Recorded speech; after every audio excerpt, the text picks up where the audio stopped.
구약성경 813쪽 10편 18편 1절에서 3절까지 제가 한 절, 여러분들이 한 절, 그리고 3절은 같이 읽겠습니다. 화면을 보셔도 되겠습니다. 나의 힘이신 여호와여, 내가 주를 사랑하나이다.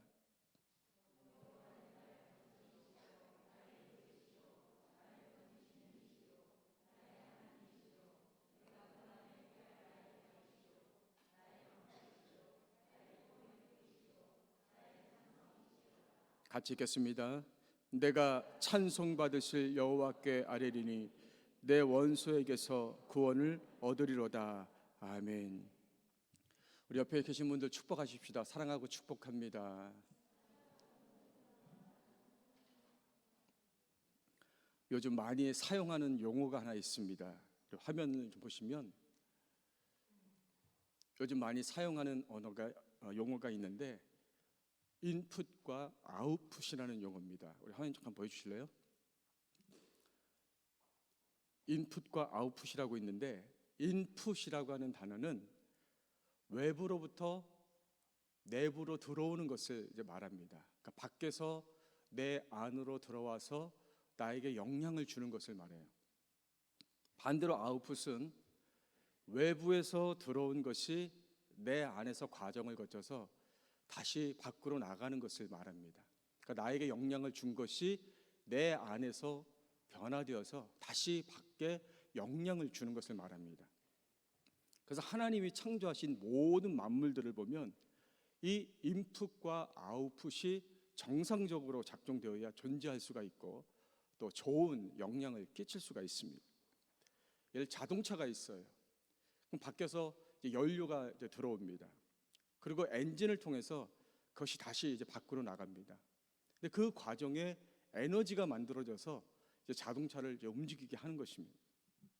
바다가 있습니다. 바다는 가만히 있는 것이 아니에요. 밀물과 썰물이 계속해서 반복을 합니다.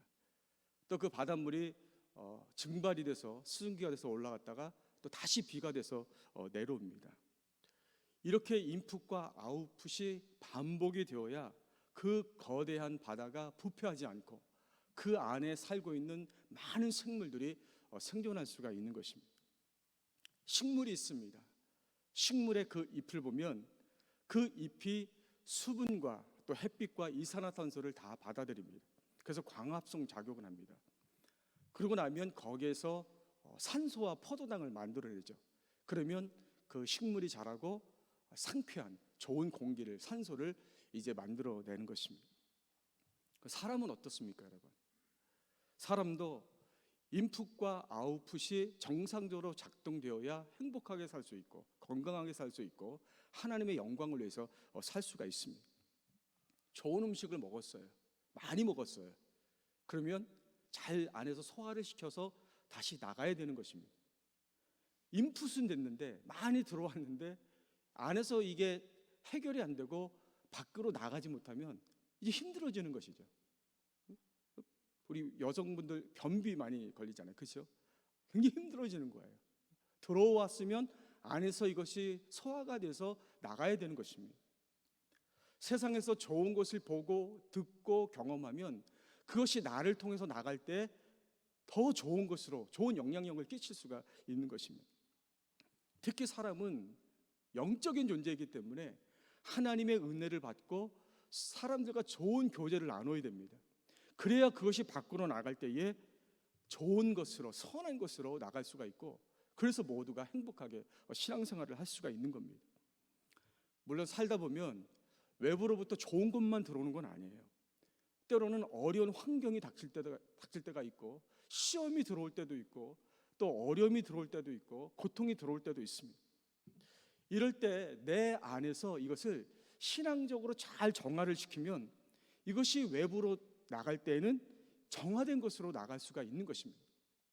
마치 그 하수도가 있는데, 아주 더러운 하수도가 있는데 정수장을 거치고 나면 우리가 먹을 수 있는 깨끗한 이제 수돗물이 되는 것입니다. 근데 내 안에 들어온 것들이 내 안에서 정화가 되지 못하면 이것이 나를 병들게 만들고 분노로 계속 이렇게 쌓이게 되는 것입니다. 그래서 이것이 그대로 나를 통해 밖에 나갈 때는 마치 폭탄처럼 되는 거예요. 언제 어디에서 누구에게 폭발할지를 모르는 거지.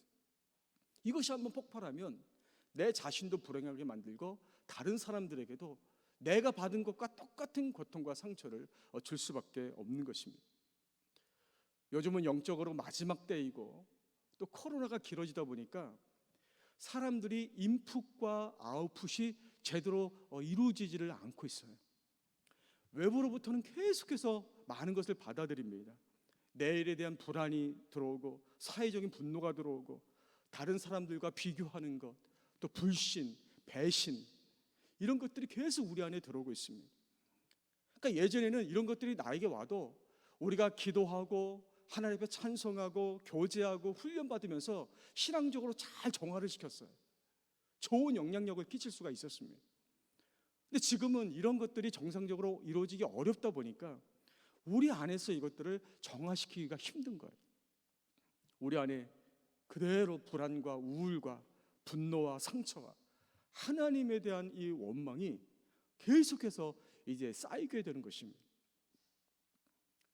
오늘 성경에 보면 우리와는 비교할 수 없는 그런 어려운 환경에 다다르고 막다르고 또 배신과 비난과 상처와 억울함과 이런 여러 가지 고통을 이제 당하는 그런 이제 사람이 나오죠.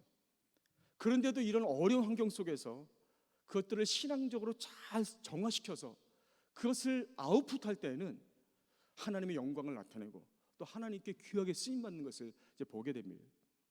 자, 그 사람이 누굽니까? 우리 같이 보겠습니다. 시편 13편 1절과 2절을 보시면 여호와여 어느 때까지이니까 나를 영원히 잊으시나이까 주의 얼굴을 나에게서 어느 때까지 숨기시겠나이까 나의 영혼이 번민하고 종일토록 마음에 근심하기를 어느 때까지 하오며 내 원수가 나를 치며 자랑하기를 어느 때까지 하리이까. 이 시는 사울 왕을 믿고 충성했던 다윗이 쓴 시예요. 다윗이 그 사울을 위해서 목숨을 걸고 충성했는데 사울에게 시기를 받아서 지금 쫓겨나서 쓴 시입니다. 그러니까 처음에는 오해가 풀려서 금방 돌아올 줄 알았어요. 근데 아무리 세월이 지나도 사울은 여전히 지금 다윗을 죽이려고 하고 있는 겁니다. 그러니까 다윗이 너무 고통스러우니까 하나님이 혹시 나를 잊으신 것이 아닙니까? 그렇게 고통을 느끼면서 이 시를 쓰고 있는 겁니다. 또 시편 3편을 보십시오. 1절과 2절을 보면 여호와여 나의 대적이 어찌 그리 많은지요 일어나 나를 치는 자가 많으니이다. 많은 사람이 나를 대적하여 말하기를 그는 하나님께 구원을 받지 못한다 하나이다. 이 시는 다윗이 왕의 자리에 있을 때 그 아들인 압살롬이 쿠데타를 일으켰어요. 그래서 피난하면서 이제 쓴 시입니다. 그러니까 다윗을 죽이려고 하는 그 사람이 다른 사람이 아니고 가장 사랑하는 자기 자식인 것이죠. 이렇게 다윗은 자기가 믿고 충성했던 사울 왕에게 배신당하고 또 자기가 가장 사랑했던 그 자식에게 배신을 당하고 이 광야에서 언제 끝날 줄 모르는 그 고통의 세월을 보내고 있는 것입니다. 1300년대에 이탈리아의 유명한 시인 중에 단테라는 시인이 있습니다. 이 단테라는 시인이 신곡이라는 책을 썼는데 이 책의 내용은 여행자가 천국과 지옥을 경험하면서 이제 기독교적인 신앙을 소개하는 이제 그런 내용입니다. 이 책에 보면 지옥에 대해서 이제 소개를 하는데 이 땅에서 죄를 짓고 지옥에 간 사람들이 그 지옥에서 고통을 당하는데 마치 아파트에 층이 있는 것처럼 그 죄의 정도에 따라서 각 층에서 고통을 당하고 있다. 이렇게 소개를 하고 있습니다. 예를 들어서 지하 7층에 갇힌 사람들은 폭력을 행한 사람들, 이런 사람들이 지하 7층에서 고통을 당하고 있다. 또 지하 8층에는 위선자들과 거짓으로 이간질시킨 사람들, 이런 사람들이 지하 8층에서 고통을 당하고 있다. 그리고 이 지옥의 맨 마지막인 9층, 여기에는 가룟 유다처럼 배신자들, 이 배신자들이 고통을 당하고 있다. 이렇게 소개를 하고 있습니다. 그러니까 이 말은 사람이 여러 가지의 죄를 지을 수 있지만 다른 사람을 배신해서 상처를 주는 것이 가장 큰 고통을 주는 것이라는 것이죠. 사람이 믿었던 사람에게 배신을 당하면 그 사람 자존감이 무너져 버려요. 그러면 그 다음부터는 다른 사람을 믿지를 못합니다. 그러니까 사람을 만나는 것 자체가 두려워지고, 그리고 사람을 사랑할 수가 없어요, 그때부터는. 근데 이것이 신앙생활에도 그대로 연결이 돼요. 하나님을 믿지 못하고, 하나님 앞에 다가서지 못하고, 하나님을 사랑하지 못하게 되는 것이죠.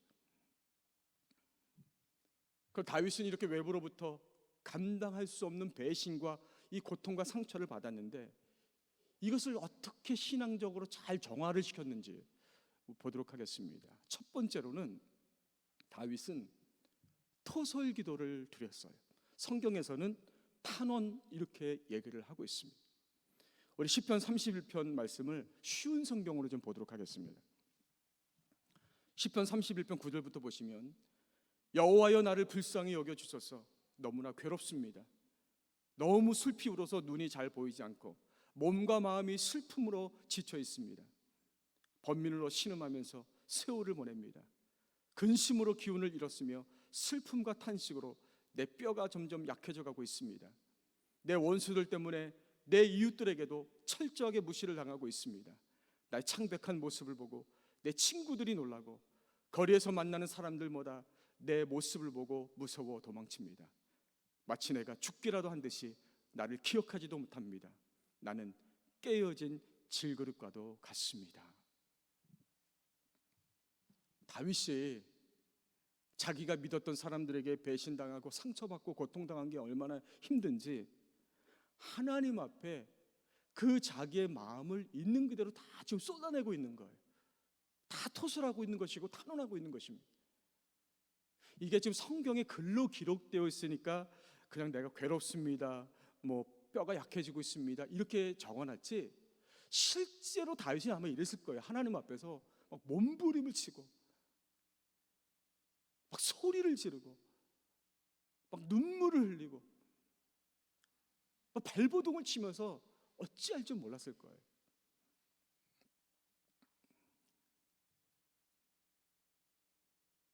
그러한 자기의 그 마음을 하나님 앞에 처음부터 끝까지 다 쏟아내는 거예요. 이것을 토설기도, 탄원 이렇게 말하고 있는 것입니다. 우리는 힘들고 어려운 일이 있으면 참으라고 그래요. 참으십시오. 그냥 삭히십시오.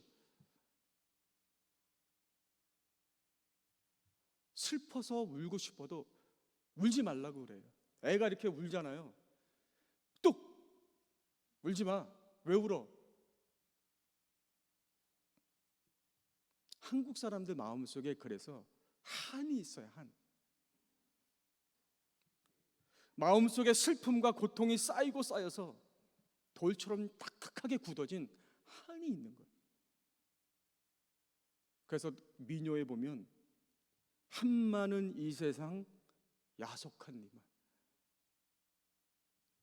왜 한 번 사는 인생인데 왜 한을 품고 살아야 되는 거냐고요. 왜 서로 사랑하며 살기에도 짧은 인생인데 왜 상처를 주고 상처를 받으면서 그 한 인생을 살아야 되냐고요. 그런 민요는 잘못된 거예요. 왜 우리가 그런 민요를 불러야 되는 겁니까? 하나님을 모를 때는 한을 품고 살고 상처 주고 울면서 살아야죠. 그러나 우리가 하나님을 믿고 구원을 받았으면 그런 거 다 떨쳐버려야죠. 성경은 그렇게 말하지 않아요. 쉬운 성경 시편 62절 62편 보세요. 성경 62편 8절에 보면, 사람들이여 항상 하나님을 굳게 믿으십시오. 그분께 여러분의 마음을 다 털어놓으십시오. 왜냐하면 하나님은 우리의 피난처이기 때문입니다. 로마서 12장 15절에도 즐거워하는 자들과 함께 즐거워하고 우는 자들이 있으면 같이 울어라. 하나님은 우리가 살면서 배신당하고 고통당하고 상처받을 때 속으로 그걸 참고 삭히는 것이 아니라 하나님 앞에 다 털어놔라. 슬퍼서 우는 사람이 있으면 울지 말라고 그러지 말고 같이 울어줘라. 그 안에 있는 슬픔이 하나님 앞에 다 쏟아져 나올 때까지 같이 울어줘라. 왜? 우리 마음속에 있는 것들을 하나님 앞에 다 쏟아놓으면 하나님이 우리의 피난처이시기 때문에 하나님이 우리를 만져주시고 치료해 주시고 위로해 주시기 때문이라고 말씀하는 거예요.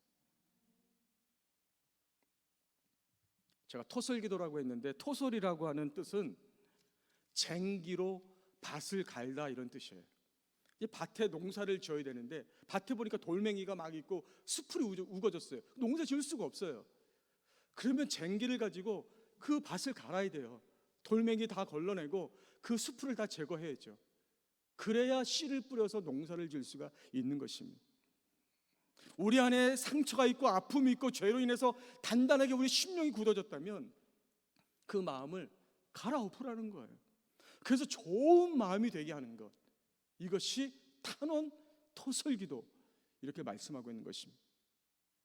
만약에 내 안에 그렇게 한이 맺혀 있고 내 안에 그런 슬픔과 아픔이 그대로 남아있는데도 내가 토설기도하지 않고 그대로 놔두면 어떻게 됩니까?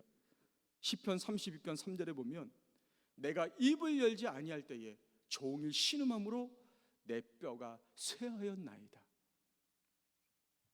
내 안에 죄가 있고 아픔이 있고 상처가 있는데 토설하지 않고 입을 다물고 있으면 그것이 내 뼈를 찌르는 것 같이 나를 고통스럽게 만들고 점점 우리의 몸과 영혼을 죽인다는 거예요.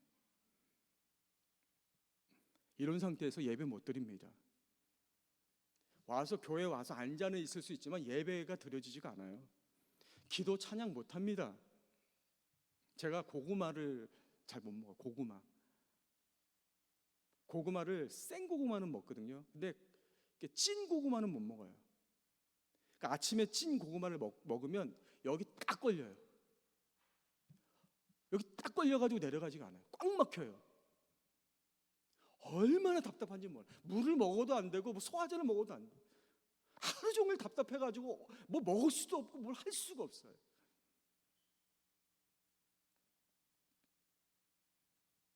이런 상태에서 찬양이 되겠습니까? 찬양은 하겠죠. 근데 입하고 마음이 따로 노는 거예요. 기도가 될까요? 주여! 그 다음부터 할 말이 없어요. 중언부언 되는 거예요.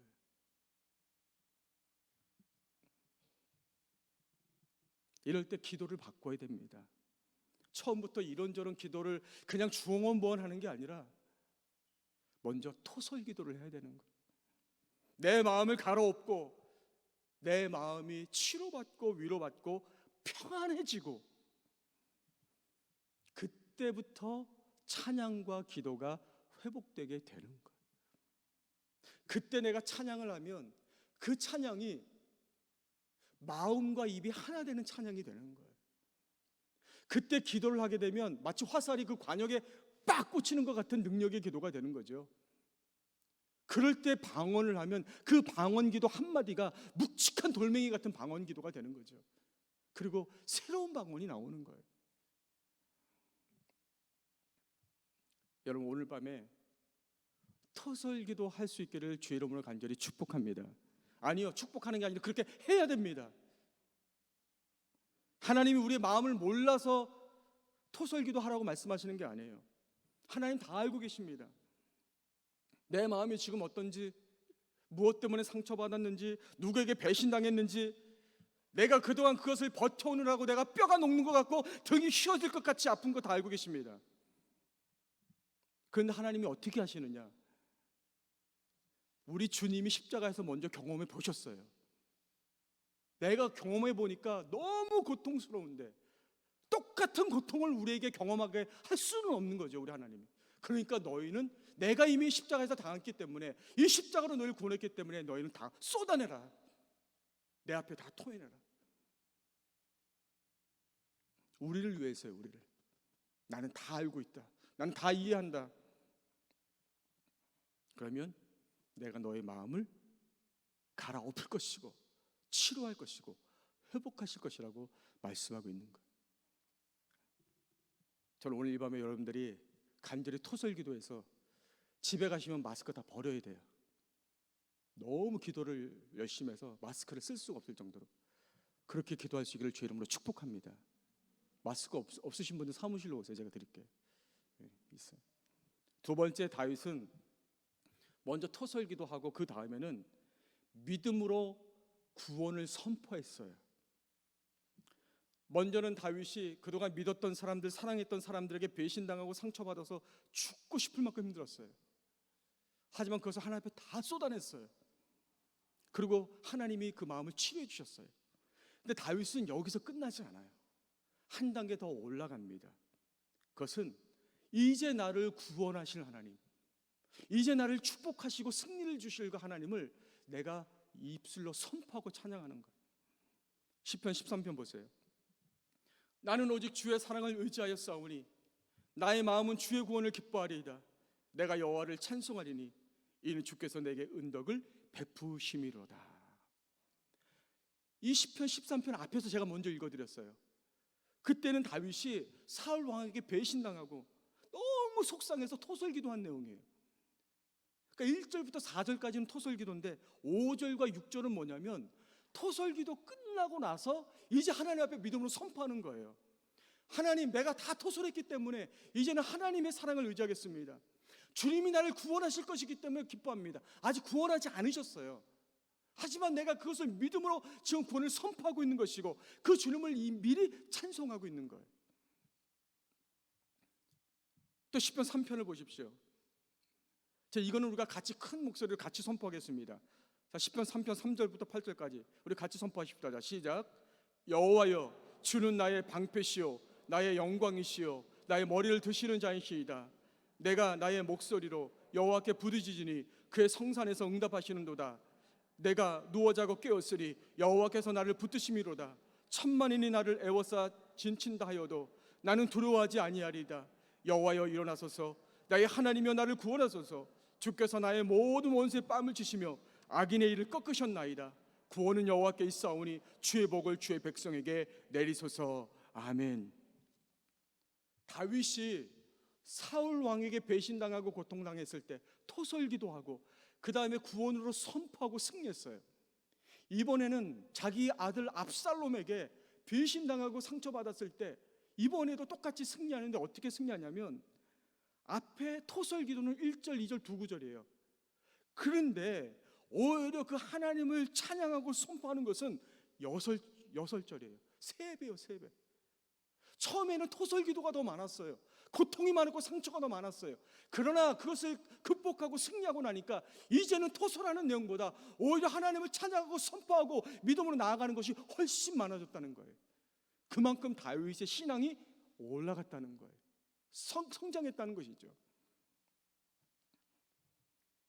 시편에 보면 다윗의 토설기도 한탄시가 수없이 많이 나옵니다. 처음에는 고통스러워서 죽을 것 같습니다. 내 뼈가 썩는 것 같습니다. 나를 살려주십시오. 그렇게 시작하지만 다윗은 그것으로 끝나지 않고 항상 그 다음에는 나는 구원의 하나님을 찬양합니다. 하나님이 나의 편이십니다. 하나님 나를 구원하실 것입니다. 나는 하나님 더욱더 사랑하실 것입니다.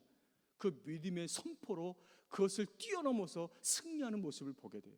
하나님은 그것을 들으시고 그대로 다윗에게 승리를 주십니다. 이 다윗의 신앙의 클라이막스가 우리가 방금 읽은 시편 18편의 말씀인 거예요. 그의 인생의 모든 여정을 다 지나고 모든 것을 다 이겨내고 마지막으로 하나님 앞에 모든 것을 다 고백하고 찬양한 것, 그것이 시편 18편인 것입니다. 이제 우리가 다윗처럼 이 시편 18편을 우리가 같이 선포하고 찬양하고 기도할 거예요. 이제 제가 먼저 기도 제목을 보여드리겠습니다. 우리 화면을 좀 보여주세요. 여러분들이 이제 기도하실 때 첫 번째로 기도하실 때 다윗처럼 기도하세요. 토설 기도하세요. 내 안에 있는 그 모든 것들, 깊은 곳에 있는 것까지 하나님 앞에 다 쏟아내십시오. 하나님 만져주십시오. 내 마음을 갈아엎어 주십시오. 하나님 치료해 주십시오. 토설 기도하시고 그 다음에는 찬양과 구원을 선포하세요. 입으로 선포하세요. 하나님, 내가 더 이상 주저하지 않겠습니다. 나 일어날 것입니다. 나 믿음으로 승리할 것입니다. 나 하나님 더 찬양할 것입니다. 나는 믿음의 길을 걸어갈 것입니다. 선포하세요. 그리고 나라를 위해서 한국교회 회복과 코로나가 종식되도록, 그 다음에 우리 교회 또 담임 목사님과 목회자들, 고통 가운데 있는 성도들, 그 다음에 여러분 기도 제목, 이렇게 기도할 거예요. 제가 기도할 때, 오늘은 기도할 때 제가 기도를 중간에 끊지 않을 거예요. 첫 번째 토설 기도부터 끝까지 그 기도를 계속 할 거예요. 여러분 중간에 끊지 마세요. 계속 하나님 앞에 기도하세요. 고속도로를 달리듯이 계속 믿음으로 기도하며 나가십시오. 자, 이 시간 우리 시편 18편 보여주세요. 다시 시편 18편 우리 1절부터 3절 우리 큰 목소리로 다윗처럼 선포하고 우리가 찬양하고 같이 기도하겠습니다. 우리 같이 선포하겠습니다. 자, 시작. 나의 힘이신 여호와여, 내가 주를 사랑하나이다. 여호와는 나의 반석이시요 나의 요새시요 나를 건지시는 이시요 나의 하나님이시요 내가 그 안에 피할 나의 바위시요 나의 방패시요 나의 구원의 뿌리시요 나의 산성이시로다. 내가 찬송받으실 여호와께 아뢰리니 내 원수들에게서 구원을 얻으리로다. 아멘.